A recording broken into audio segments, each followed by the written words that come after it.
स्तोत्रसंहिता 107 35 पासून 43 ही वचने आपण आळीपाळीने वाचूयात. 42 ही वचने.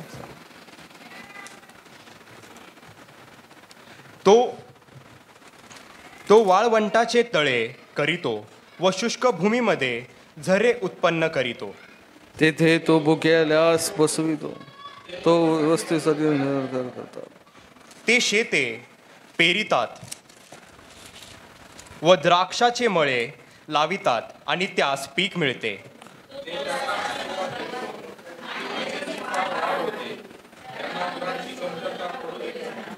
पुढे जुलूम, विपत्ती व दुःख यांच्यामुळे ते कमी होतात व खालावतात. तेव्हा तो अधिपतीवर अपमानाचा मारा करतो, त्यांना मार्गहीन वैराण प्रदेशात अडकवायला लावतो. पण दारिद्र्यास क्लेशातून मुक्त करून तो उच्च स्थानी ठेवितो, त्यांची कुटुंबे कळपासारखी वाढवितो. शेवटलं वचन आपण सर्व मिळून वाचूयात. हे पाहून सरळ मनाचे लोक हर्ष पावतात, सर्व दृष्टाई आपले तोंड बंद करीते. जो कोणी बुद्धिमान असेल त्याने या गोष्टीकडे लक्ष पुरवावे, त्याने परमेश्वराची दया ओळखावी. परमेश्वर करो वाचे वचन आशीर्वादित हो. पिता पुत्र पवित्र आत्मा यास गौरव असो, जसे प्रारंभी होते सध्या आहे सर्वदा युगानुयुग होईल. आमेन. जुन्या करारातून शास्त्रपाठ आमोसाचं पुस्तक 6वा अध्याय 1 ते 8 वचन.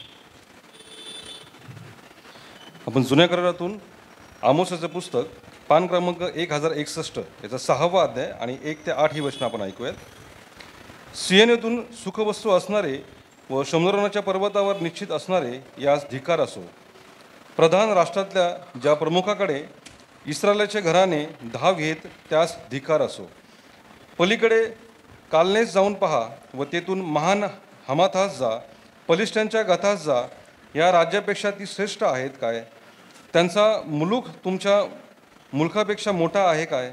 अहो, तुम्ही विपत्तीच्या दिवसाचा विचार लांबणीवर टाकीता आणि बलात्काराचे आसन जवळ आणता. तुम्ही हस्तिदंत पलंगावर निजता व मंचकावरून ताणून पडता. कळपातील कोकरे व गोठ्यातील वासरे खाता. तुम्ही विणेच्या सुरावर काहीतरी गात असता. दाविदाप्रमाणे अनेक तंतुवाद्ये बनविता. तुम्ही घागरीच्या घागरी द्राक्षरस पिता. उत्तम तेलांनी आपणास माखिता. योसेफावरील आपत्तीबद्दल तुम्ही खेद करीत नाही. ह्यास्तव ते आता बंदिवानाच्या अग्रभागी चालून बंदिवासात जातील. ख्याली खुशाली करणाऱ्यांचा गोंगाट नाहीसा होईल. प्रभू परमेश्वराने स्वतःची शपथ वाहिली.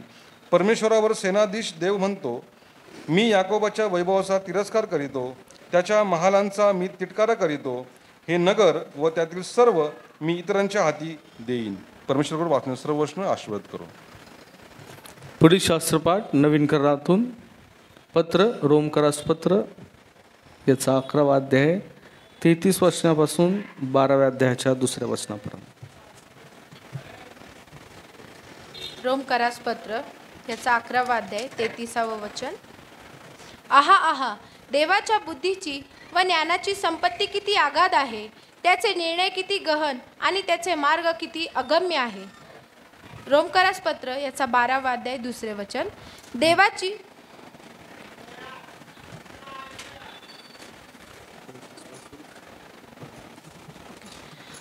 क्षमा असावी. रोमकरास पत्र 11वा अध्याय 33 पासून पुढे आणि 12वा अध्याय 2रे वचन. आहा आहा, देवाच्या बुद्धीची व ज्ञानाची संपत्ती किती अगाध आहे, त्याचे निर्णय किती गहन आणि त्याचे मार्ग किती अगम्य आहे. प्रभूचे मन कोणी ओळखले आणि त्याचा मंत्री कोण होता?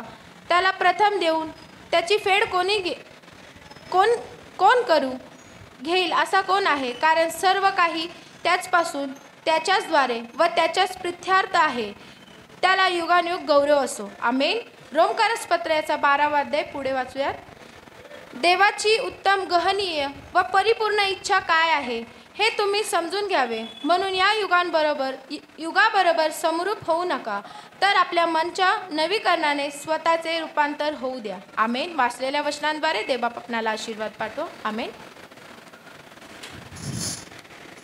यावेळेस आपण उभे राहूयात. शुभवर्तमानाचं वाचन करूयात. आज करता नेमलेलं शुभवर्तमान संत लुकृत शुभवर्तमानाच्या 6व्या अध्यायामध्ये आजचे शुभवर्तमान लिहिलेलं असून त्याच्या 17व्या वचनापासून शुभवर्तमानाला प्रारंभ होत आहे.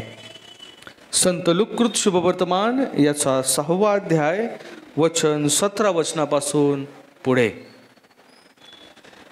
येशू त्यांच्याबरोबर खाली उतरून सपाटीच्या जागेवर उभा राहिला आणि त्याच्या शिष्यांचा मोठा समुदाय आणि सर्व यहुद्या व यरुशलेम इथून सोर व सिदोन याकडल्या समुद्र किनाऱ्यापासून त्याचे श्रवण करावयास व आपले रोग बरे करून घ्यावयास जे लोक आले होते त्यांचा मोठा जमाव तेथे उभा होता. तेव्हा जे अशुद्ध आत्म्यांनी पिडिलेले होते त्यास त्याने बरे केले. तेव्हा सर्व समुदायांची त्याला स्पर्श करण्याची धडपड चालली होती, कारण त्यांच्यातून सामर्थ्य निघून ते सर्वांस निरोगी करीत होते. तेव्हा त्याने आपल्या शिष्यांकडे दृष्टी लावत म्हटले, अहो दीनांनो, तुम्ही धन्य, कारण देवाचे राज्य तुमचे आहे. अहो जे तुम्ही आता भुकेले आहात ते तुम्ही धन्य, कारण तुम्ही तृप्त व्हाल. अहो जे तुम्ही आता रडता ते तुम्ही धन्य, कारण तुम्ही हसाल. मनुष्याच्या पुत्रामुळे लोक तुमचा द्वेष करतील, तुम्हास वाईट टाकतील, तुमची निंदा करतील आणि तुमचे नाव वाईट म्हणून टाकून देतील. तेव्हा तुम्ही धन्य. त्या दिवशी आनंदित होऊन उड्या मारा, कारण पहा स्वर्गात तुमचे प्रतिफळ मोठे आहे.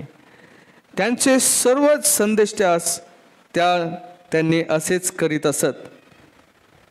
परंतु तुम्हा धनवानांची केवढी दुर्दशा होणार, कारण तुम्ही आपले सांत्वन भरून पावला आहात. अहो जे तुम्ही आता तृप्त झाला आहात त्या तुमची केवढी दुर्दशा होणार, कारण तुम्हाला भूक लागेल. अहो जे तुम्ही आता हसता त्या तुमची केवढी दुर्दशा होणार, कारण तुम्ही शोक कराल व रडाल. जेव्हा सर्व लोक तुम्हास बरे म्हणतील तेव्हा तुमची केवढी दुर्दशा होणार.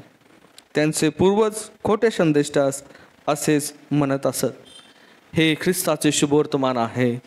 ख्रिस्ता तुझी स्तुती असो. वाचलेली वचने परमेश्वर आपणासाठी आशीर्वादाचे करू. आमेन. बसूया.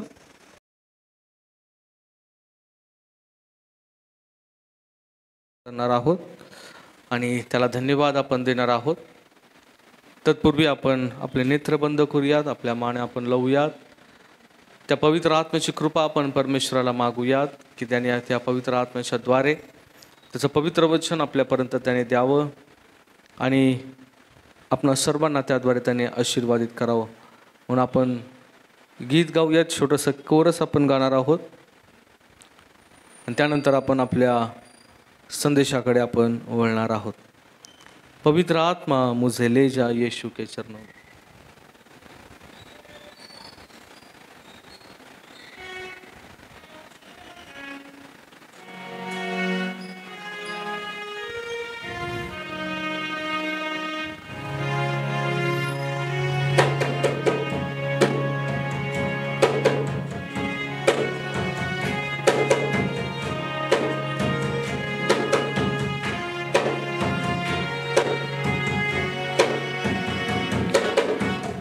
पवित्र आत्मा,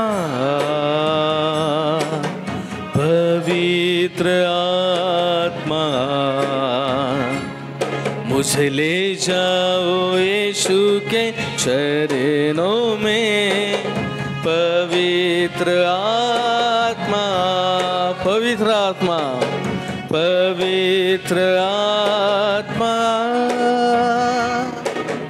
पवित्र आत्मा, मुझे ले जाओ यीशु के चरणों में. सिर्फ तेरे लिए, सिर्फ तेरे लिए यीशु, तेरे लिए, सिर्फ तेरे लिए यीशु, तेरे लिए, सिर्फ तेरे लिए यीशु, तेरे उठाता हूँ। घुटने टिका कर, घुटने सर झुका कर मैं हाथ उठाता हूँ तेरे। घुटने टिका कर, घुटने टिका कर सर झुका कर मैं हाथ उठाता हूँ तेरे लिए, सिर्फ तेरे लिए यीशु, तेरे लिए, सिर्फ तेरे लिए यीशु, तेरे लिए, सिर्फ तेरे लिए यीशु, तेरे लिए मैं सर झुकाता हूँ। यीशु ही मार्ग है, यीशु ही मार्ग है,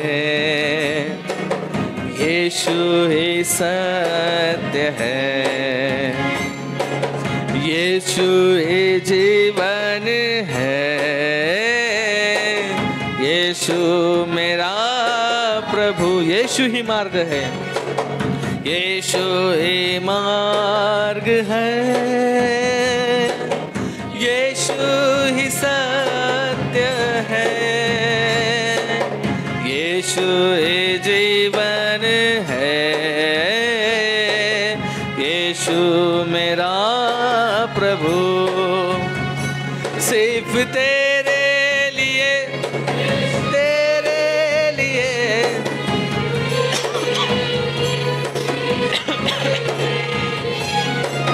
तेरे लिए यीशु, तेरे लिए मैं हाथ उठाता हूँ। पवित्र आत्मा, पवित्र आत्मा, पवित्र आत्मा मुझे ले जाओ यीशु के चरणों में। पवित्र आत्मा मुझे ले जाओ यीशु के चरणों में। पवित्र आत्मा मुझे ले जाओ यीशु के चरणों में। पवित्र आत्मा।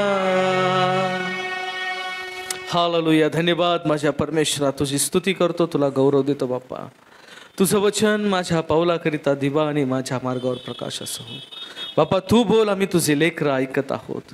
तुझं पवित्र वचन आम्ही ग्रहण करत आहोत. ऐकणारं कान, समजणारं अंतकरण देश विनंती करतो. मी नाही तर माझ्या मुखाद्वारे तुझे शब्द आहेत म्हणून तू बोल देवा. तारणारा प्रभू येशू ख्रिस्त याच्याद्वारे. प्रभू येशू ख्रिस्ताच्या महान प्रीतीमध्ये आपणा सर्वांना सप्रेम सलाम. देवाचे आभार मानतो की पुन्हा एक वार या प्रिय मंडळीमध्ये त्याच्या पवित्र वचनाची सेवा करण्याची सुंदर संधी परमेश्वराने मला दिली. त्याबद्दल मी देवाचे आभार मानतो. त्याचप्रमाणे सर्व चर्च कमिटी मेंबर आणि आपण सर्व चर्च सभासद प्रभूमध्ये मी आपला आभारी आहे.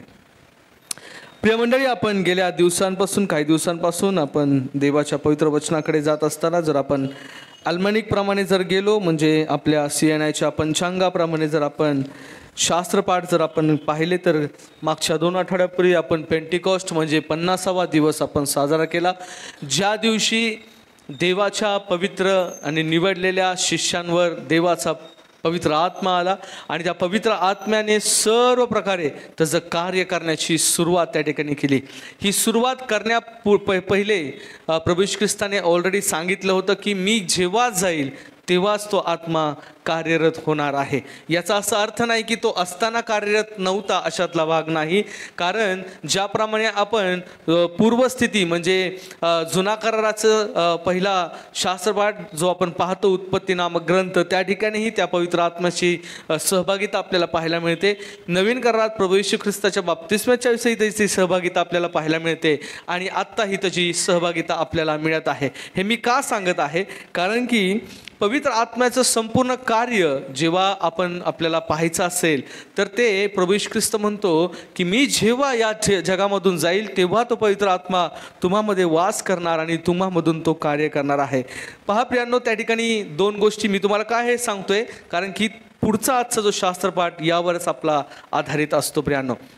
म्हणून देवाचं पवित्र वरदान प्राप्त होणाऱ्या लोकांचं जीवन आणि देवाचं पवित्र आत्मा न प्राप्त होणाऱ्या लोकांचं जीवन या दोनमध्ये फार फरक आहे प्रियांनो.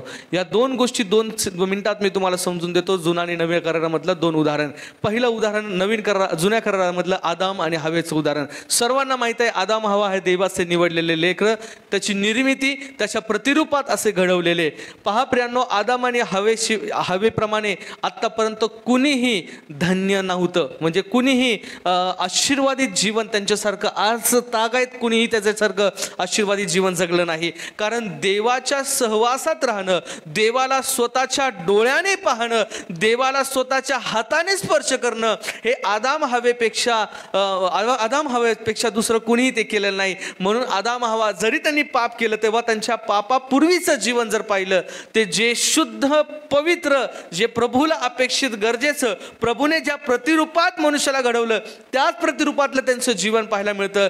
तेव्हाच त्या पवित्रतेची उपस्थिती आपल्याला पाहायला मिळते प्रियांनो. म्हणजे देवाची पवित्रतेची उपस्थिती तुम्हामध्ये जर अपेक्षित असेल, हवा असेल, तुम्हाला त्याचा पवित्र आत्म्याचा सहवास जर तुमच्या अंतःकरणात, तुमच्या मनामध्ये, तुमच्या हृदयात जर हवा असेल तर तुम्हाला पवित्र राहणं किती गरजेचं आहे हे आपल्याला त्या ठिकाणी पाहायला मिळतं. आणि जेव्हा आपण आपल्या जीवनामधून पाप करतो, वाईट गोष्टी आपल्या जीवनामधून निघतात. कारण एक ठिकाणी येशू ख्रिस्त असं म्हणतो की खाण्याने विटळत नाही, कारण ते शौचकुपातून बाहेर पडत असतं, पण मनातून येणाऱ्या विचारांनी मनुष्य विटाळला जातो. म्हणून तर आदाम आणि हवेच्या जीवनात तीच गोष्ट घडली आणि त्यांच्या जीवनामध्ये पाप जेव्हा संचारलं तेव्हा ती पवित्रता निघून गेलेली होती आणि देवाचा सहवास त्यांच्यातनं निघून गेलेला होता. म्हणजे जेव्हा पवित्र आत्मा असतो तेव्हा देवाचा सहवास असतो. जेव्हा पवित्र आत्मा तुम्हाला माझ्या जीवनामध्ये नसतो तेव्हा देवाचा सहवास निघून जातो. म्हणून तुम्ही 51 स्तोत्र ऐका. दावीद राजाला कशाची भीती होती माहिती आहे का? दावीद राजा म्हणतो, देवा तो जो पवित्र आत्मा तुम्हाला दिलायस माझ्यामधून काढून घेऊ नको.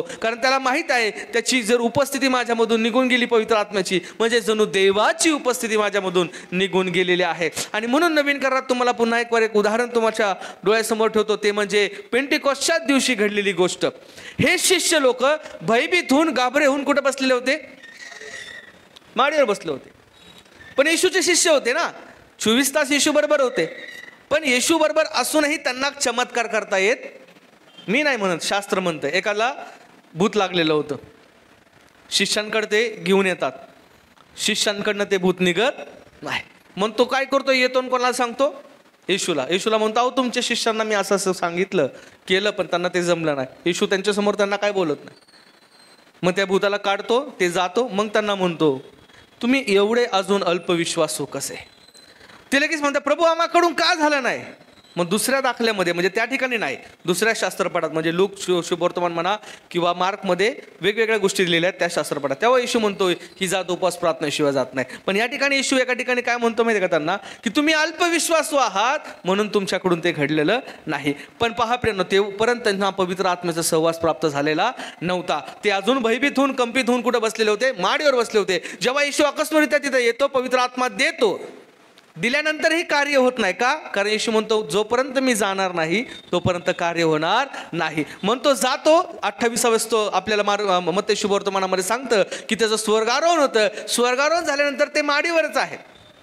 आणि मग त्यांना आत्मा सांगतो की तुम्हाला आता बाहेर जायचं आहे. तेव्हा ते बाहेर जातात. ओलांडण सणाची तयारी झालेली असते, लोक वेगवेगळ्या गावातून आलेले असतात. आणि मग ते पवित्र आत्म्याने संचरित होऊन भाषण देऊ लागतात. त्यात पेत्र, हाच तो पेत्र जो येशूला सोडून गेला होता, हाच तो पेत्र जो समुद्रावरून चालता चालता पडला होता, हाच तो पेत्र ज्याला भूत काढता आलं नव्हतं, हाच तो पेत्र जेव्हा उभा राहिला पवित्र आत्म्याने परिपूर्ण होऊन, तेव्हा पहिल्या भाषणात 3000 लोकांना विश्वासामध्ये त्याने घेऊन आला. दुसऱ्या भाषणामध्ये 5000 लोकांना त्याने विश्वासामध्ये घेऊन आला. या 2 गोष्टी आपल्याला काय सांगतात? की देवाच्या पवित्र आत्म्याचा सहवास असणाऱ्या लोकांचं जीवन आणि देवाच्या पवित्र आत्म्याचा सहवास नसणाऱ्या लोकांचं जीवनामध्ये हा मोठा फरक आहे प्रियांनो. तुमच्या जीवनाद्वारे देवाचं गौरव जर होत असेल तर तुम्हामध्ये देवाचा पवित्र आत्मा वास करतो. याचा असा अर्थ नाही की तुम्हामध्ये बसलेल्या कोणामध्ये पवित्र आत्मा नाही. देवाने तो प्रत्येकाला दिलेला आहे. तो पवित्र आत्मा कशा पद्धतीने आपण त्याला कार्यरत ठेवायचा आहे हे तुमच्यावर आहे. प्रत्येक वेळेस तो आपल्याला सांगणार नाही. म्हणून पहा प्रियांनो, देवाच्या पवित्र वचनात अधिक गहन रहस्यामध्ये जेव्हा जातो तेव्हा तोच पवित्र आत्म्याला आपल्याला सांगत असतो की काय बरोबर आहे, काय चूक आहे, काय चांगलं आहे, काय वाईट आहे, हे सांगणारा, आपल्याला बोध करणारा, आपल्या मनामध्ये चुटपुट लावणारा तो व्यक्ती आहे. कारण जेव्हा पेत्राचं भाषण झालं तेव्हा लोक काय म्हणत होते, ते जे बोलत होते आमच्या हृदयाला चुटपुट लागत होती आणि त्यांचं जीवन बदलत चाललेलं होतं. हे सांगण्याचं कारण काय आहे प्रियांनो? कारण त्यानंतरनं त्रैक्याच्या सिद्धांतावर मनुष्याने विश्वास ठेवावा म्हणून पवित्र आत्म्याचं कार्य त्या ठिकाणी झालं. कारण ट्रिनिटी बेस हा आपल्या विश्वासणाऱ्यांचा आहे प्रियांनो. बरोबर आहे. आज जगामध्ये किंवा आजच्या आपल्या पुण्यातलंच मी उदाहरण देतो, बाकी जास्त जात नाही. सुळसुळाट चाललेला आहे. कशाचा? कसला सुळसुळाट आहे माहिती आहे का तुम्हाला? पाखंडी मतवादांचा सुळसुळाट चाललेला आहे. यहोवा विटनेसवाले असतील, येरुशलेम मातावाले असतील, हे तुमच्या त्रैक्याच्या विश्वासाला काय करत आहेत? धक्का देत आहेत आणि मूळ विश्वासापासून तुम्हाला बहकून घेऊन तुम्हाला अन्य विश्वासामध्ये परिवर्तित करण्याचा सर्वात मोठा डाव रचला जात आहे.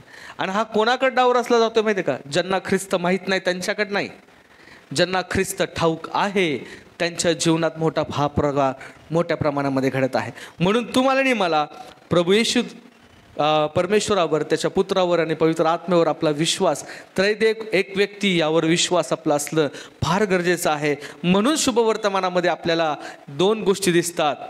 त्याच्यामधली पहिली गोष्ट की त्रैक्याचं उपस्थिती आपल्याला पवित्र शास्त्रात, जुना करारात, नव्या करारात आणि आजही आपल्या जीवनामध्ये त्याची उपस्थिती आपल्याला मिळते. तसंच एक उदाहरण आपल्याला पाहायला मिळतं. प्रभू येशू ख्रिस्ताचं बाप्तिस्मा होत असताना देवा पवित्र आत्म्याद्वारे आकाश विदरल्यानंतर पवित्र आत्म्याने बाप्तिस्मा होऊन तो बाहेर आल्यानंतर आकाश विदरला गेलं. देवाची वाणी झाली आणि कबुतरासारखा आत्मा देवाच्या पुत्रावर संचारला गेला आणि तो पुत्र तिथंच होता. ट्रिनिटीचा सिम्बॉल तिथे तुम्हाला पुन्हा एक वार पाहायला मिळतो. हे सर्व का सांगतोय तुम्हाला मी? यासाठी की जगाची मूल्ये आणि देवाची मूल्ये यात जमीन आसमानचा फरक आहे प्रियांनो. जगामधली जी तत्वे आहेत आणि देवाची जे तत्व आहे किंवा जगामधलं जीवन आपण असं म्हणूया साध्या भाषेमध्ये आणि देवाचं जीवन यामध्ये खूप फरक आहे. तुम्ही जगाच्या जीवनाला देवाच्या जीवनाशी रिलेट करू शकणार नाही. कारण जग देणारी शांती ही क्वचित आणि तात्पुरती असते, पण प्रभू येशू ख्रिस्ताद्वारे प्राप्त झालेली शांती ही अनंतकालची शांती असते. त्यानंतर जग देणारं सुख हे क्वचित आणि क्षणिक सुख असतं, पण देवामध्ये राहत असणाऱ्या लोकांचं जीवन किंवा ख्रिस्तामध्ये जीवन व्यतीत करणाऱ्यांचं जीवन, त्यांचं जीवन हे सुखमय, आनंदमय आणि शांतिमय जीवन त्यांचं असतं. आणि म्हणून जगातलं जीवन आणि देवामध्ये राहणाऱ्यांचं जीवन यामध्ये जमीन आसमानचा फरक आहे प्रियांनो. म्हणजे जग तुम्हाला काय देतं? जग तुम्हाला अनेक चांगल्या गोष्टी देतं, ज्या गोष्टीद्वारे तुम्ही अधिक आकर्षित होऊ शकता आणि जगाला आपलं घर किंवा जगच हे माझं सर्वस्व म्हणून त्यामध्ये तुम्ही रममान देखील होऊ शकता. कारण मूलभूत गरजा मनुष्याच्या काय असतात? तर अन्न, वस्त्र, निवारा. आणि आजही त्या मूलभूत गरजा पुरवण्याकरिता किंवा ते प्राप्त होण्याकरिता अनेक संघर्ष करावा लागतोय किंवा अनेक मनुष्याच्या गरजा आता वाढल्या गेलेल्या आहेत. चांगल्या चीज वस्तू घरामध्ये असणं असेल किंवा आपल्याला उपयोगाच्या काही वस्तू आपल्या घरामध्ये असेल, आपल्या लेकराला, आपल्या पतीला, आपल्या पत्नीला, आपल्या आईवडिलांना, आपल्या कुटुंबवर्गांना ज्या गोष्टी अपेक्षित गरजेच्या असतात त्या पुरवण्याकरिता, त्यांचा हट्टास पुरवण्याकरिता मनुष्य आज वेगवेगळ्या दिशेने मार्गाने आपला प्रवास करण्याचा प्रयत्न करत असतो. हे जग आपल्याला सुचवत असतं, हे जग आपल्याला देत असतं. पण येशूचं जीवन किंवा येशूच्या मार्गाने चालणारं जीवन हे संपूर्णरित्या आपल्याला आशीर्वादित करणारं जीवन असतं. उदाहरणार्थ पवित्र शास्त्राच्या भाषेमध्ये जर सांगायचा प्रयत्न केला तर पवित्र शास्त्राच्या भाषेमध्ये आपल्याला सांगतं की जे काही आपण प्रभूकडे मागतो ते आपल्याला तो गरजेनं रूप देत असतो. पहा प्रियांनो, नेहमी तुम्ही आपल्या जीवनामध्ये कोणतीही प्रार्थना करत असाल तर त्या प्रार्थनेद्वारे तुम्ही देवाकडे गरजेनुरूप तुम्ही परमेश्वराकडे मागणी करत राहा. मी का म्हणतोय माहिती आहे का? कारण गरजेनुरूप मागणी ही वेळोवेळी देवाने केलेल्या उपकाराची जाणीव आपल्या जीवनामध्ये राहते. जर गरजेनुरूप केलेली मागणी जर आपण नसेल करत आणि आपण रँडमली मागण्या करून त्या गोष्टीला निश्चित अर्थाने आपल्या जीवनामध्ये कोणताही अर्थ अथवा स्वाद राहत नाही प्रियांनो. आणि म्हणून जग देतं अशी शांती प्रभू म्हणतो मी तुम्हाला कधी देणार नाही. माझ्यापासून जी शांती आहे ती तुम्हाला मी देत आहे. म्हणून जगामधलं जीवन आणि ख्रिस्तामधलं जीवन यामध्ये फार फरक आहे. म्हणून जगामधल्या जीवनामध्ये जेव्हा आपण राहतो तेव्हा आपल्याला दुःख आहे, कष्ट आहे, आणि त्या दुःखात कष्टात आपण सर्वस्व जीवन घालवून ते आपल्या सर्वस्व जीवनाचा त्याग करूनही आपण नाशाकडे जात असतो. पण जर आपण ख्रिस्तामध्ये जीवन जगलो तर जरी आपल्या जीवनामध्ये दुःख असले, कष्ट असले, त्रास असला, त्याग असला, तरी तो त्याग, तो कष्ट आणि ते सर्व गोष्टी आपल्याला प्रभूमध्ये घेऊन जातात, प्रभूच्या जीवनामध्ये, प्रभूच्या सार्वत्रिक जीवनामध्ये आपल्याला घेऊन जातात. हे मी म्हणत नाही, तर शास्त्रपाठ काय म्हणतो आपण ऐकूया. लूककृत शुभवर्तमान याचा 6वा अध्याय, लूककृत शुभवर्तमान याचा 6वा अध्याय, यामध्ये काय म्हटलेलं आपण ऐकूया. एक घटना अशी घडली आहे ना, 12 प्रेषितांनी त्या दिवसात असं झाले की एकदा प्रार्थना करायचं तो डोंगरावर गेला आणि देवाची प्रार्थना करीत राहिल्यानंतर काही लोक खालीच त्याची वाट पाहत होते आणि अनेक लोक त्याची वाट पाहत असताना तो खाली उतरून आला आणि समुद्र किनाऱ्याजवळ नेहमीप्रमाणे तो आपलं भाषण किंवा त्याचं आपण म्हणूया बोध, प्रवचन लोकांना तो देत होता. आणि त्याच्या प्रवचनाद्वारे अनेक लोकांच्या मनामध्ये वेगवेगळे विचार होते. लूककृत शुभवर्तमान 6व्या अध्यायामध्ये आपण पाहतो 20व्या वचनामध्ये की असं झालं की त्यावेळेस की तेव्हा जे अशुद्ध आत्म्याने पिडलेले लोक होते त्याच्याकडे घेऊन आले. ते अशुद्ध आत्म्याने पिडलेले लोक निघून गेले, त्यांच्यातनं तो अशुद्ध आत्मा निघून गेला. ज्यांना आरोग्य पाहिजे होतं ते आरोग्य त्यांना मिळत होते आणि सर्व समुदाय त्याला स्पर्श करण्याची धडपड करीत होता आणि त्याच्यातून जणू काय त्या सामर्थ्य निघून चाललं होतं. सर्व लोक निरोगी होत चाललेले होते. हे सर्व घडत असताना, होत असताना प्रभू येशू ख्रिस्त काय म्हणतोय माहिती आहे का 20व्या वचनामध्ये, तेव्हा त्याने आपल्या शिष्यांकडे दृष्टी लावत म्हटले, अहो दीनांनो तुम्ही धन्य, कारण देवाचं राज्य तुमचे आहे. अहो जे तुम्ही आता भुकेले आहात ते तुम्ही धन्य, कारण तुम्ही तृप्त व्हाल. अहो जे तुम्ही आता रडता ते तुम्ही धन्य, कारण तुम्ही हसाल. हे जे काही गोष्टी प्रभू येशू ख्रिस्त म्हणत आहे हे सर्व आध्यात्मिक दृष्टिकोनातून बोलत आहे, जगिक दृष्टिकोनातून बोलत नाही. कारण भुकेलेल्यांना अन्न द्यावयास प्रभू समर्थ आहे असं पवित्र वचन आपल्याला मत्ती शुभवर्तमान 5व्या अध्यायामध्ये सांगतं. तो म्हणतो ना, आकाशातील पाखरांकडे पहा, ती पेरणी करीत नाहीत, कापणी करीत नाहीत, तरी त्यांचा स्वर्गीय पिता त्यांना भरपूर पुरवठा करतो. मग तुम्ही तर त्याचे लेकर आहात, तो विशेष करून तुम्हाला देणार नाही का? असं प्रभू येशू स्वतः म्हणतो. एवढंच नाही तर जगामधले सर्व उदाहरण पहा. कितीही जगामधले आत्ताही पुणे शहरामध्ये किती भिकारी लोक आहेत, पण एकही भिकारी कधी उपाशी झोपत नाही. मी तुम्हाला गॅरंटेड सांगतो. निश्चित तो भिकारी आहे पण तो कधी उपाशी झोपत नाही. जर त्याची काळजी वाहण्यास परमेश्वर समर्थ आहे तर त्याचे निवडलेले तुम्ही आणि मी आहोत, तर आपण निश्चित भुकेले झोपणार आहे. मग शास्त्र असं काय सांगते की अहो तुम्ही आता भुकेले आहात ते तुम्ही धन्य, कारण तुम्ही तृप्त व्हाल. कारण आत्म्यामध्ये सर्व कसे आहेत, भुकेले होते है ना. देवाच्या पवित्र वचनासाठी, देवाच्या समक्षतेसाठी, देवाच्या प्रेझेन्ससाठी सगळं काय होते त्यावेळेमध्ये, भुकेले होते, तहानेले होते. आणि प्रभू येशू ख्रिस्ताचं वचन सांगतं, जो कोणी माझ्यामधून पिईल त्याला कधीही तहान लागणार नाही, मी जीवनाची भाकर आहे असे येशू म्हणतो. आणि म्हणून तर प्रभू येशू ख्रिस्ताला जेव्हा परीक्षा देण्यात आली त्याची त्या अरण्यामध्ये, तेव्हा त्या परीक्षेमध्ये पहिल्याच परीक्षेचा प्रश्न होता, तुला भूक लागली असेल, 40 दिवस झाले तू उपाशी आहेस, त्या धोंड्याला सांग तू भाकर व्हायला, असं सैतान त्याला सांगतो. तेव्हा येशू ख्रिस्त त्याला अनुवादाचा ग्रंथ याच्या 8व्या अध्यायातील 3ऱ्या वचनाचं उदाहरण देतो. मनुष्य केवळ भाकरीने नव्हे तर परमेश्वराच्या मुखातून निघणाऱ्या प्रत्येक वचनानं तो जगणार आहे. म्हणजे प्रत्येक वेळेस भूक ही केवळ शारीरिकच असते असं प्रभूने दाखवलेलं नाही. भूक ही आत्मिक असली पाहिजे आणि ती आत्मिक भूक शारीरिक भूक केव्हा भागून जाते हे तुम्हाला कधी कळणार नाही. हे कोणासाठी बोलतोय, जो प्रभूवर विश्वास ठेवणार आहे त्या प्रत्येक विश्वासणाऱ्यांसाठी तो बोलत आहे. म्हणून या ठिकाणी तो म्हणतो, अहो तुम्ही आता भुकेले आहात ते तुम्ही धन्य आहात. देवाच्या पवित्रतेसाठी, देवाच्या वचनासाठी आपण प्रत्येक जण भुकेले असलो पाहिजे. खूप भूक लागली पाहिजे आपल्याला. प्रियानो, जेव्हा आपल्याला खरोखर जागतिक भूक लागते तेव्हा आपल्याला अस्वस्थ होतं, करमत नाही, चिडचिड होते, राग येतो है ना. आणि देवाच्या वचनासाठी आपल्याला असं का होत नाही की आज मी दिवसभर प्रार्थना नाही केली, आज मी दिवसभर देवाच्या पवित्र वचनासाठी वचन वाचलं नाही, आज मी दिवसभर देवाच्या पवित्र चरणी गेलो नाही. का आपल्याला त्या गोष्टीविषयी राग वाटत नाही? जर आपल्याला जगिक भूक लागती आणि ते मिळत नाही तेव्हा आपल्याला जेव्हा किरकिर होते, आपल्या घरच्यांवर आपण किरकिर करतो, बायकोवर करतो, नवऱ्यावर करतो किंवा लेकरांवर करतो, चिडचिड रागराग करतो. हीच रागराग, हे चिडचिड आपण देवाच्या पवित्र वचनाचं अध्ययन करण्याकरिता का आपल्याला होत नाही? कारण याचा हाच अर्थ आहे की आपली भूक अजून सीमित आहे. म्हणजे आपल्याला कदाचित भूक लागलीच नाही असंही म्हणू शकतो, तहान लागलीच नाही असंही म्हणू शकतो. कारण तहान लागलेला आणि भूक लागलेला ती तहान भागवण्यासाठी आणि भूक भागवण्यासाठी 100% प्रयत्न करत असतो. आणि म्हणून तुम्ही आणि मी देखील आध्यात्मिक दृष्टिकोनातून जेव्हा आपण भुकेले आणि तहानेले आहोत, तर ती तहान आणि भूक भागवण्यास समर्थ केवळ तुमचा आणि माझा निर्माण करता देव एकच आहे. म्हणून तो म्हणतो तुम्ही धन्य आहात जर तुम्ही भुकेले तहानेला आहात, कारण ती भूक आणि तहान भागवण्याकरिता देव तुमच्या बरोबर आहे. तो म्हणतो अहो दीनांनो तुम्ही धन्य, कारण देवाचं राज्य तुमचं आहे. आज प्रियांनो एवढी महान आणि सर्वात मोठी देणगी प्रभूने तुम्हाला आणि मला दिलेली आहे, तो म्हणजे त्याचा पवित्र आत्मा. आणि त्या पवित्र आत्म्याला त्याने ऑलरेडी सांगितलंय की माझ्या लेकरांना तू माझ्या दिशेने घेऊन ये. कारण प्रभू येशू ख्रिस्त स्वर्गावर होण्यापूर्वी काय बोलला माहिती आहे का? आठवते कोणाला? पवित्र आत्म्या संदर्भात, मी न गेलो तर पवित्र आत्मा येणार नाही. तो तुम्हाला काय करेल म्हटलेलं आहे? मार्ग दाखवेल. बरोबर काय म्हटलंय त्याला? तो तुम्हाला काय दाखवेल? आणि प्रभू येशू ख्रिस्त काय म्हणतो? मी कोण आहे? सत्य आणि जीवन. बरोबर आहे. आणि प्रभू येशू ख्रिस्ताकडे काय मागायला पाहिजे माहिती आहे का?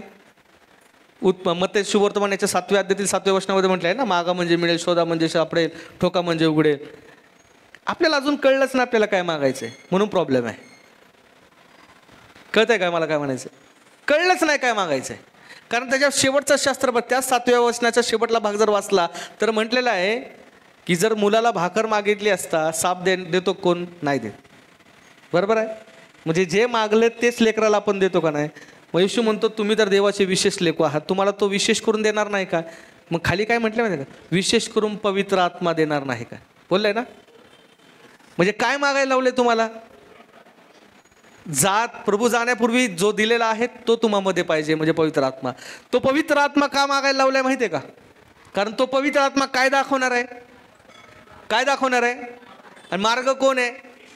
म्हणजे तो कोणाकडे घेऊन जाणार आहे? म्हणजे काय मागायचं? केवळ फक्त पवित्र आत्मा, बाकी काय नाही. का म्हणतोय? कारण पवित्र आत्मा हा मार्गावर उभा आहे, तो मार्गाद्वारे सत्याकडे घेऊन जाईल. सत्य येशू आहे आणि येशू आपल्याला कोणाकडे जाईल? जीवनाकडे घेऊन जाणार आहे. कोणतं जीवन आहे ते? सार्वकालिक जीवन आहे. म्हणून तो म्हणतो ना मी दार ठोकेल, तो तुमच्या आणि माझ्यासाठी देखील सार्वकालिक जीवनाचं दार ठोकायला तुम्हाला हाताला घेऊन जाईल आणि त्या देवाला म्हणेल दार उघड, मी माझ्या लेकराला आत घेऊ इच्छित आहे. हे केव्हा घडेल? जेव्हा तुम्ही नेहमी पवित्र आत्म्याने परिपूर्ण व्हाल. केव्हा? जेव्हा मी मागतोय की जो पवित्र आत्मा तुम्हाला दिलेला आहे तो मला योग्य दिशेने घेऊन जाण्याकरिता विशेष माझ्यावर तू कृपादृष्टी कर. म्हणून काय म्हटलेलं आहे? कारण तुम्ही तृप्त व्हाल. हो जो तुम्ही रडता तर तुम्ही धन्य, कारण तुम्ही हसाल. कारण मनुष्याच्या पुत्रामुळे लोक तुमचा द्वेष करतील, तुम्हाला वाळीत टाकतील, तुमची निंदा करतील आणि तुमचे नाव वाईट म्हणून टाकून देतील. तेव्हा तुम्ही कसे आहात? पवित्र आत्म्यामध्ये आल्यानंतरच जीवन काय आहे तर हे आहे. पवित्र आत्म्यामध्ये जेव्हा आपण राहतोय ना त्याच्यानंतरचं जीवन काय आहे? हे काय आहे?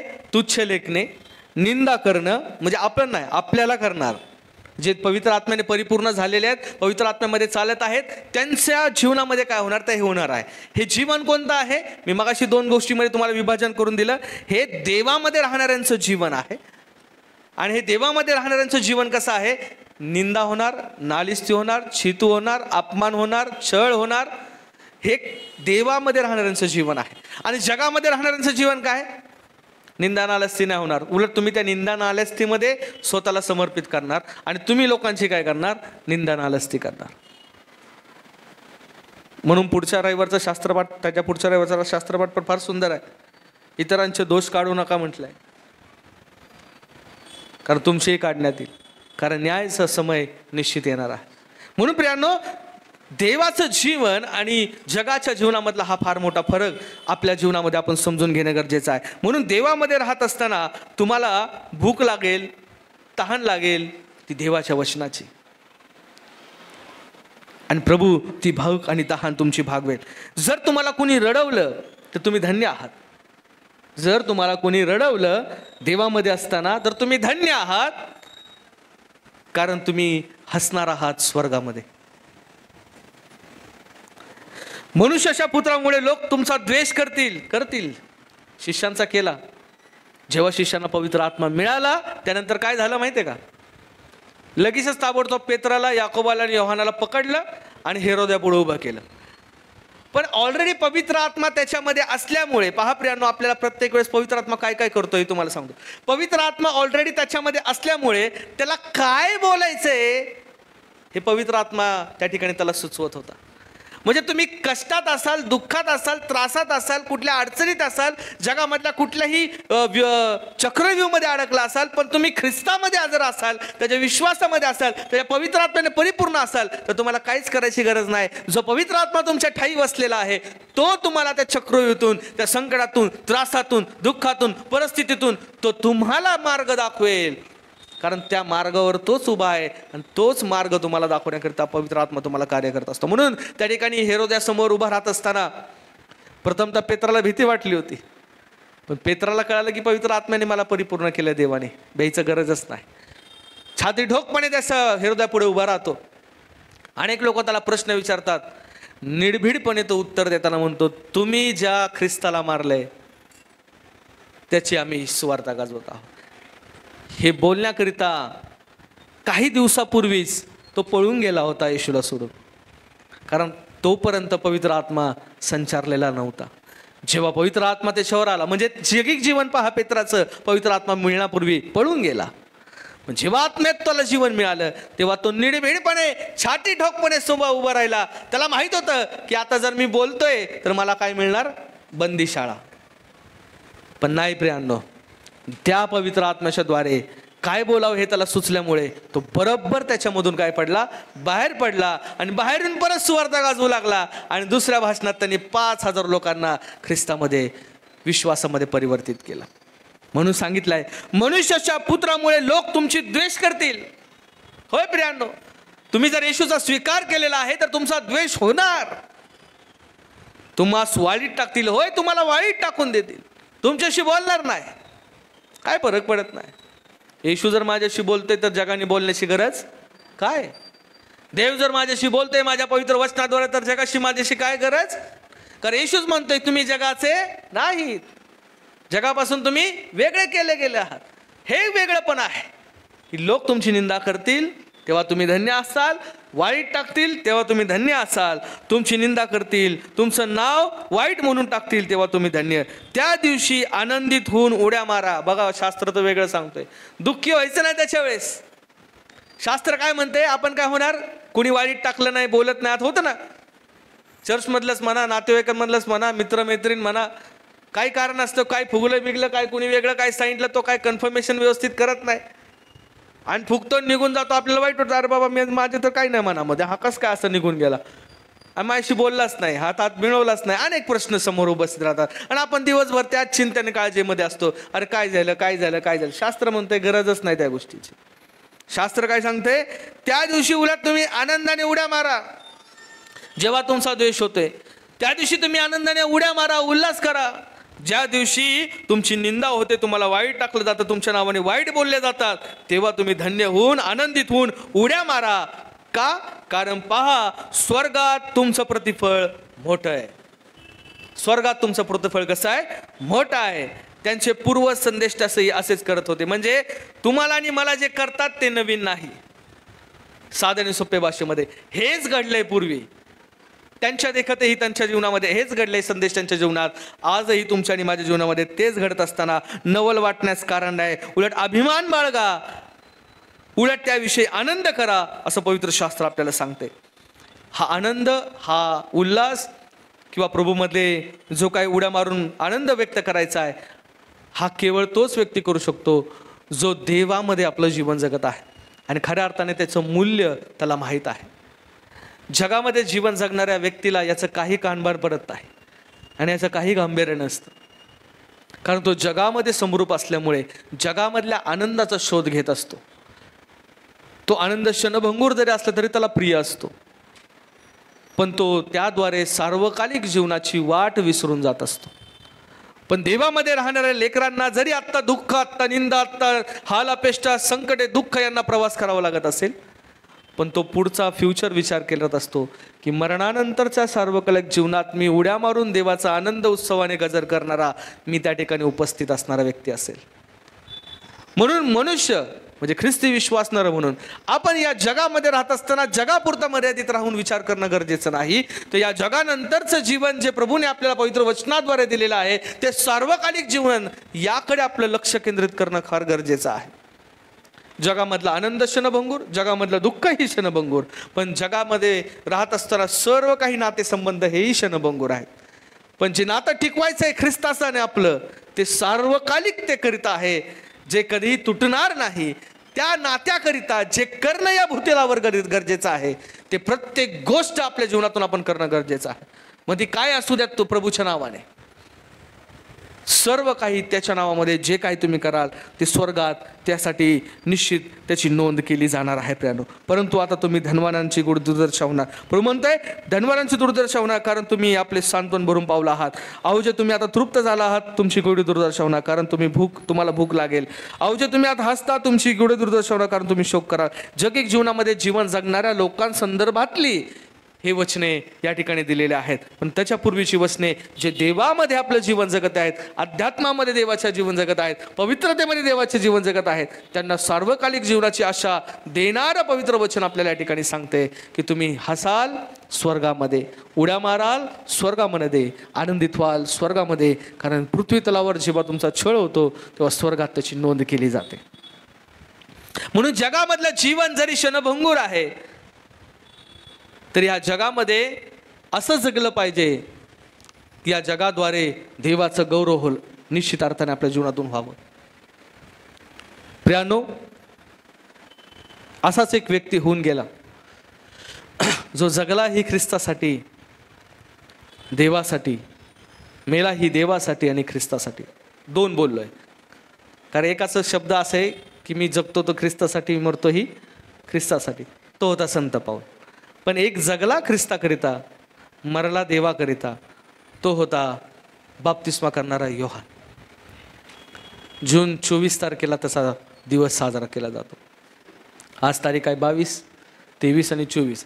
आपली भक्ती नसते ना, म्हणून अल्मानीप्रमाणे येणाऱ्या अथवा 2-3 दिवस असेल तर आधीच्या आठवडे आपण त्याच्याविषयी, त्याच्या जीवनाविषयी मनन चिंतन करतो. पहा, फार उत्तम उदाहरण परमेश्वराने मलाही दिलं आज या शास्त्रपाठाच्या द्वारे. कारण हे दोन फरक तुम्हाला मी जेव्हा सांगतोय जगिक जीवनाचा आणि आत्मिक जीवनाचा, त्यागमय जीवनाचा कसा त्याग केला पाहिजे जगातल्या प्रत्येक मोहावर देवाकरिता, हे जर शिकायचं असेल तर मी म्हणतोय ते तुम्ही बाप्तिस्मा करणाऱ्या योहानाकडून शिका.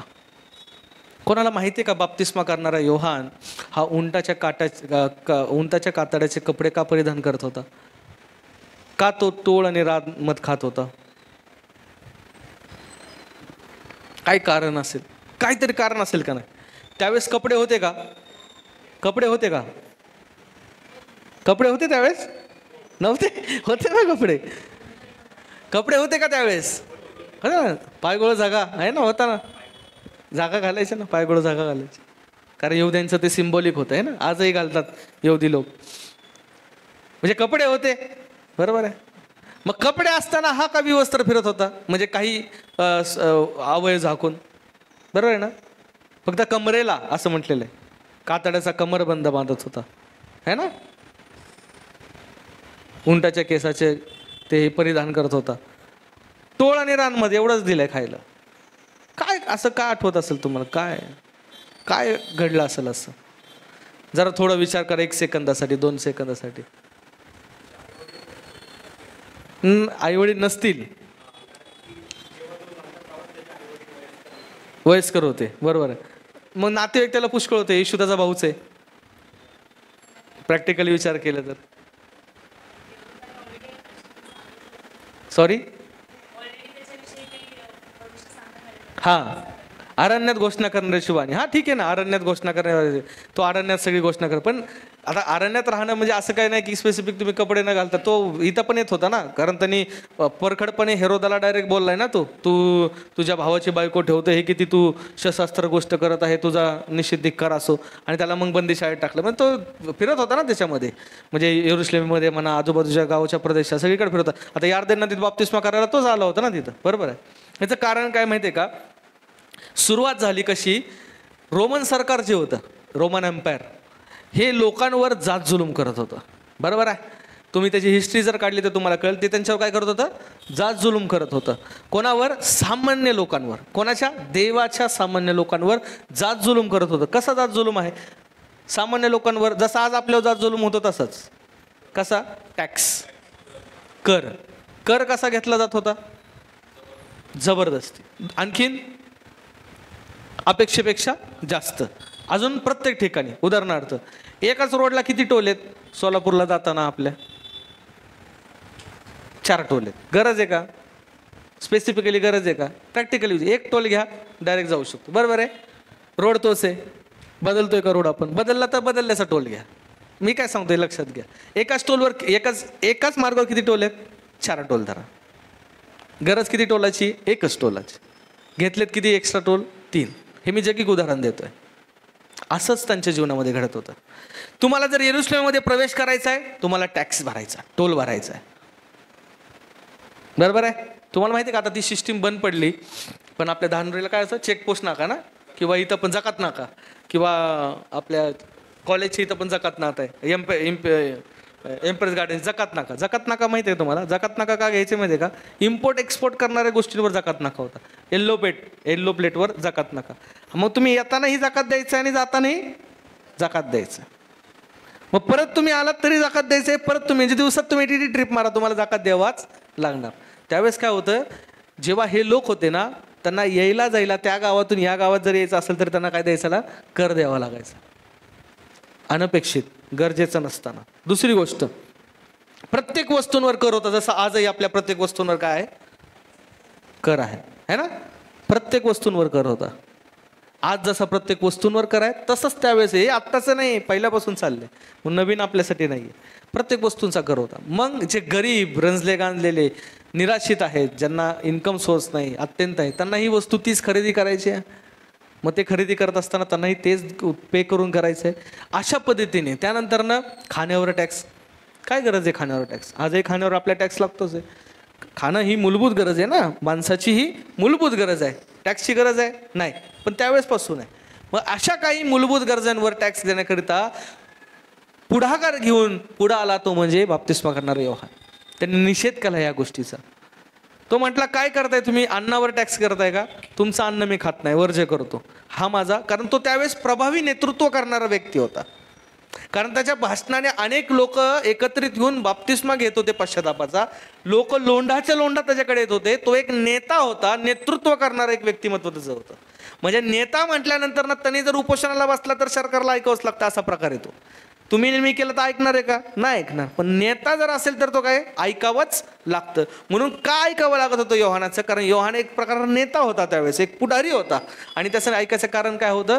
त्यांनी जे काही गोष्टी केल्या त्या सर्व सामान्य लोकांसाठी त्याने केलं, जे गरीब, रंजले गांजलेले आहेत. मग त्याने काय केलं? कपडे का? तुमचे कपडे नको आहेत मला. मग मी काय करतो? जे टॅक्स फ्री कपडे आहेत, काय पुरातन काळापासून चालत आलेले, कातड्याचे वस्त्र परिधान करा. मग जंगलात काय? जंगलात जे फ्रूट मिळतंय मला ते खाऊन मी जगणार. याद्वारे मी तुमचा निषेध करतो की तुम्ही ह्यावर काय करताय? टॅक्स लावताय, तो काढा. सामान्य लोकांसाठी याची फार त्यांना हालापेष्टा होत आहे. कुणी केलं का? ते एकटाच तो व्यक्ती होता. असं कुठलं दृश्य दिसलंय का तुम्हाला की असं वेगळं काहीतरी कोण वागतंय, जगतंय? नाही. मी काय हे सांगतोय? कारण की सुरुवात ही त्यांनी का केली? कारण की त्याच्या ठाई जो पवित्र आत्मा वास करत होता तो देवापासून होता. आणि देवापासून आलेल्या सर्व गोष्टी जर चुकीच्या कुठं घडत असेल तर तो सरळ करण्याकरिता कधी धजत नव्हता. आणि म्हणून बाप्तिस्मा करणाऱ्या योहानाला त्या ठिकाणी फार मोठ्या प्रमाणामध्ये मान सन्मान मिळत होता. आणि म्हणून पहा, प्रभू येशू ख्रिस्ताला देखील जेव्हा काही गोष्टी म्हणताना ते धजतात. कारण जेव्हा त्याचा शिरच्छेद झाला त्याच्यानंतरनं येशूला प्रश्न विचारला की बाबा बाप्तिस्मा करणाऱ्या योहाना संदर्भात, तेव्हा ते घाबरले, कारण की ते म्हटले की जर आपण काही उत्तर दिलो तर हा आपल्याला म्हणाल की मग बाप्तिस्मा करणाऱ्या योहानाचा तुम्ही का ऐकलं नाहीत आणि तुम्ही पश्चातापाने बाप्तिस्मा का घेतला नाही, म्हणून काही लोक घाबरत होते बघा, म्हणजे विशेष करून शास्त्री परुषी आणि सदुकी लोक. म्हणून पहा, प्रभू येशू ख्रिस्ताने त्या मार्ग येशूचा तयार करण्याकरिता देवाने त्या योहानाला त्या ठिकाणी पाठवलं. योहानाने सर्व काय आपलं जीवन हे परमेश्वराच्या सेवा करता समर्पित केलं. जी काही जबाबदारी त्याच्या खांदी देण्यात आली होती ती यथायोग्य त्यांनी पार पाडली. परमेश्वराचा मार्ग तयार करण्यासंदर्भात, म्हणजे प्रभू येशू ख्रिस्ताचा मार्ग तयार करण्यासंदर्भात त्यांनी सर्व मार्ग त्याने तयार केला. एक प्लॅटफॉर्म त्याने तयार करून दिला, जेणेकरून त्याद्वारे पुढील गोष्ट, कारण परमेश्वराची काय इच्छा होती की पश्चाताप करा, स्वर्गाचं राज्य जवळ आलं आहे. आणि ही घोषणा पहिल्यांदा नवीन करारात कुणी केली? बाप्तिस्मा करणाऱ्या योहानाने. आणि दुसरी कोणी केली? येशू ख्रिस्ताने केले. म्हणजे कॅरी फॉरवर्ड येशू ख्रिस्ताने केलं. केव्हा कॅरी फॉरवर्ड केलं? जेव्हा हा बंदी शाळेमध्ये गेला. आता कळालं की बाबा आता बंदी शाळेत येणं अवघड आहे, कारण शिरच्छेद होणार हे निश्चित आहे, कारण प्रभूला सर्व गोष्टी माहीत होत्या. मग शिरच्छेद झाल्यानंतर ना बाप्तिस्मा करणाऱ्या योहानाने जी काही अधुरी कामं होती करणं गरजेचं होतं, ते ख्रिस्ताद्वारे सर्व काय पूर्ण झालेलं आपल्याला पाहायला मिळेल. प्रियांनो, जेव्हा तुम्ही अभ्यास कराल तेव्हा त्या ठिकाणी तुम्हाला ते दिसून येईल. मी का हे सांगतोय? कारण बाप्तिस्मा करणारा हा योहान हा देवाच्या पवित्र आत्म्याने परिपूर्ण होता आणि तो जगिक जीवनाला किंवा जगिक सर्व गोष्टीचा धिक्कार करणारा होता. जे अन्यायकारक आहेत, जात जुलमाने भरलेले आहेत, त्यांना निर्भीडपणे बोलणारा नेतृत्व त्याचं होतं. आणि देवाकरिता आवेशी असलेला हा देवाचा सेवक आपल्याला पाहायला मिळतो. तो घाबरत नाही. जेव्हा शास्त्री पुरुषी त्याच्याकडे बाप्तिस्मा घ्यायला आले तेव्हा तो काय म्हटला माहिती आहे ना? अहो सापाच्या पिल्लांनो, भावी क्रोधापासून पळावयास तुम्हाला कुणी सावध केलं. कोणाची हिंमत आहे एवढं बोलण्याची? त्यांच्या हातात सत्ता होती, वर्चस्व त्यांचं होतं, पण तो निर्भीडपणे बोलणारा तो आपल्याला त्या ठिकाणी पाहायला मिळतो. आणि मग बाप्तिस्मा तो देत होता आणि काही काहींना तो हाकलून लावत होता, कारण की ते फक्त नावाकरिता आलेले येत होते. हे नेतृत्व त्याचं होतं. हे केव्हा मिळालं? जेव्हा त्याच्या ठाई पवित्र आत्म्याने परिपूर्ण झाला. केव्हा जेव्हा पवित्र आत्म्याने परिपूर्ण झाला माहिती आहे का? जेव्हा तो आईच्या उदरामध्ये होता तेव्हाच. कारण त्यांना जे मूल झालं ते मूल देवाने आशीर्वादित त्या दोघांना दिलं. आणि जेव्हा मरियेने बातमी येशूची सांगितली तेव्हा अलिशिबाच्या पोटामध्ये असलेला योहानाने लगेच तात्काळ उडी मारली, असाही संदर्भ आपल्याला. आणि तो रेकॉर्डवर आहे. रेकॉर्ड म्हणजे बायबलवर आहे. म्हणून माझ्या प्रियांनो, जेव्हा तो या जगामध्ये आला तेव्हा त्याने त्याचं काम, त्याचं नेतृत्व त्याने पार पाडलं प्रियांनो. आणि म्हणून बाप्तिस्मा करणारा योहान हा तुमच्या आणि माझ्या जीवनासाठी का प्रेरणादायक आहे? कारण तो निर्भीड बोलणारा, जगाला न जुमानणारा, ख्रिस्ताला उंच करणारा, देवाचं वचन आपल्या जीवनामध्ये आत्मसात करणारा आहे. निर्भीड बोलण्याकरिता न थांबणारा राजा, त्यावेळेसचा राजा ज्याच्या हातामध्ये जीवन आणि मरण होतं हे माहीत असूनही तो डायरेक्ट त्याला म्हणतो, हेरोदा तू जे करतोयस ते अयोग्य आहे. तू तुझ्या भावाची बायको ठेवलीस, हे शास्त्र आहे, हे शास्त्राला धरून नाही, देवाच्या दृष्टिकोनातून चुकीचं आहे. तेव्हा त्याला बंदीशाळेत टाकण्यात आलं. आणि जेव्हा त्या बायकोने जेव्हा जिच्यावर हे लागलं गेला, तिच्या पोरीकडनं त्याचा शिरच्छेद देखील करण्यात आला. पण तो घाबरला नाही, ताठ मानेने उभा होता. जेव्हा शिरच्छेद होत होता तेव्हाही आणि जेव्हा तुरुंगात गेला तेव्हाही. आज ख्रिस्ती विश्वासस्थानांच्या जीवनात कदाचित शिरच्छेद आज कमी प्रमाणात असेल, पण आत्ताच एका नेत्याने अनाऊन्समेंट केलेलं आहे आपल्यासाठी, आहे का नाही? म्हणजे आम्हाला तयार राहावं लागणार आहे. तेही होऊ शकतं. पण ख्रिस्ताकरिता सहन करण्यासाठी तयार नेहमी असा प्रियांनो. काही होत नाही, काही होत नाही. कारण आपण जर जगापुरता विचार केला तर काहीतरी होईल, भीती वाटेल, त्रास वाटेल. पण जगाच्या पलीकडे सार्वकालिक जीवनाची जर आपण तो फोकस केला किंवा तेवढंच आपल्या डोक्यामध्ये, माइंडमध्ये असलं तर तुम्हाला दुःख, त्रास या सर्व गोष्टी किरकोळ वाटतील. कारण जे काही सहन करतोय ते ख्रिस्तासाठी असल्यामुळे. म्हणून मला संत पाऊल वैयक्तिक का आवडतो? सगळ्यांनाच आवडतात. याचं कारण सांगतो. तो म्हणतो मी कनिष्ठातला कनिष्ठ आहे, प्रेषित. मला कधीतरी आश्चर्य वाटतं, हा स्वतःला कनिष्ठ म्हणवतोय, स्वतःला कनिष्ठ म्हणवतोय. यहुद्यांच्या हातून 3 वेळेस 39 फटके खालणारा हाच, गलबत 2दा फुटलेला हाच, एकदा मेलाय म्हणून वेशीच्या बाहेर टाकणारा हाच, समुद्रातली संकटे, नद्या नाल्यातली संकटे, स्वकीयांनी म्हणजे स्वतःच्या लोकांनी आणलेली संकटे, दुसऱ्या लोकांनी आणलेली संकटे, उघडे नागडेपणा, अनेक लिस्टच दिली त्याने. हे सर्व मी केलंय म्हणतो, किंवा माझ्या जीवनात घडलंय. यात मी सर्वात तुमच्यापेक्षा अधिक आहे म्हणतो. छळ सहन करण्यात तो कशात म्हणतो? ख्रिस्ताच्या द्वारे म्हणत नाही. तो म्हणतो छळ ख्रिस्ताकरिता सहन करण्यात मी तुमच्यापेक्षा अधिक आहे, पण मी कनिष्ठ आहे. माझ्यापेक्षा हे प्रेषित जे देवाचे होते, म्हणजे पेत्र, याकोब, योहान, त्यांच्याबरोबरचे जे लोक आहे, त्यांना तो उच्च स्थानीच ठेवत आहे. कारण हे येशू बरोबरचे होते, येशूने त्यांना निवडलेलं होतं, म्हणून तो त्यांच्या खाली स्वतःला ठेवतोय. हे नम्रतेचं देखील कित्त आपल्याला त्या ठिकाणी त्या पाऊलाद्वारे आपल्याला पाहायला मिळतो. अनेक गोष्टी आहेत प्रियानो. म्हणून बाप्तिस्मा करणारा योहान याचं वेगळंपण हेच आहे. निर्भीड होता, घाबरत नव्हता, जे सत्य ते बोलत होता, आणि त्याचं जीवन संपूर्ण देवाकरिता समर्पित केलेलं होता. म्हणजे जगिक जीवनाशी रिलेशन त्याचं नव्हतं, तर तो देवामध्ये राहत असणाऱ्या जीवनामध्ये तो राहत होता. आज आपल्याला निवड परमेश्वराने दिली आहे. पहा, निवड सुरुवातीपासून परमेश्वराने मनुष्याच्या हाती दिलेली आहे. स्वतःवर घेतलंच नाही त्यांनी. त्याला माहित होतं जर मी स्वतःवर घेतलं तर मनुष्याची जात अशी होतो. म्हणलं तू स्त्री मला दिली होती ती, जसं तो बोलला ना, आदाम काय म्हटला? तूच दिली होती मला ती स्त्री, तिनेच सांगितलं फळ खा. पण परमेश्वरमध्ये तुला दिले ना, मी निवड तुला दिली. म्हणून परमेश्वराने पहिली निवड मनुष्याच्याच हातामध्ये दिली पहिल्यापासून, आणि आत्तापर्यंत ही मनुष्याच्या हातातच निवड आहे. पहिली निवड काय दिली? एदेन बाग निर्माण केल्यानंतर म्हटलं जा त्या बागेत जे वाटेल ते खा, पण मध्यभागी असलेल्या झाडाचं फळ खाऊ नकोस. आता मध्यभागी 2 झाडं होते, त्यालाही माहित होतं. एक होतं बरं वाईटाचं ज्ञान देणारं, आणि एक होतं जीवनाचं ज्ञान देणारं. आता निवड त्यालाच करायची होती, अथवा त्या स्त्रीलाच करायची होती. जर जीवनाचं झाडाचं फळ खाल्लं असतं तर काय वाईट झालं असतं, पण नाही. मोहक, आजही आपल्याला मोहक, अट्रॅक्टिव्ह, आकर्षण करणाऱ्याच गोष्टी आपल्याला आजही प्रिय आहेत. आणि जेव्हा आपण घरी घेऊन येतो तेव्हा खोलल्यानंतर किडकं निघतं, तेव्हा म्हणतो अरे बापरे, बाहेर तर एवढं चांगलं होतं. मग घरचे आपल्याला म्हणतात बघून आणलं नाही का? अगं बघ, परत लावून दाखवतो, बघ किती सुंदर दिसतंय. सुंदर दिसत होतं म्हणूनच आणलं, पण कापल्या बघतो आतमध्ये किडलेलं आहे. आणि कधी कधी विद्रूप दिसणारही सुंदर असतं आतून, आहे ना. हे ख्रिस्ती जीवन आहे. निवड पहिल्यापासून आजही निवड तुम्हाला आणि मला देवाने दिलेला आहे. हे मनुष्य बरं काय ते त्याने तुला दाखवलंय. निवड त्याने तुझ्या हातावर दिलेलं आहे. आज जर तुम्हाला काय निवडायचं आहे, जग निवडायचं आहे, जगामधल्या सुख गोष्टी, चालू वस्तू निवडायच्या का ख्रिस्तामध्ये? तुम्हाला ख्रिस्तामध्ये असलेल्या सर्व, तिथं कोणत्याही चीज वस्तू नाही आहेत. तिथं अपमान आहे, शास्त्र म्हणते, निंदा आहे, छळ आहे, त्रास आहे, दुःख आहे, अनेक हलापेष्ट आहेत. हे निवडायचं आहे. हे आताही निवड प्रभूने तुमच्याच हाती दिलेले आहे. म्हणून मी तर म्हणेल, जगाशी संगत धरण्यापेक्षा देवाची संगत कितीही चांगली. पण देवाचा दास स्तोत्रकर्ता म्हणतो की मनुष्यावर भरोसा ठेवण्यापेक्षा परमेश्वराला शरण जाणं बरं. तो म्हणतो मी मनुष्य आहे, पण मी देवाच्या द्वाराचा द्वारपाळ होण्याचं इष्ट मानतो स्वतःला. एवढा नम्र आज आपल्याला होणं गरजेचं आहे. म्हणून जगाशी समरूप न होता ख्रिस्तामध्ये समरूप होऊन, ख्रिस्ताला समर्पित होऊन, ख्रिस्तामध्ये जीवन जगण्याकरिता आज स्वतःला समर्पित करा.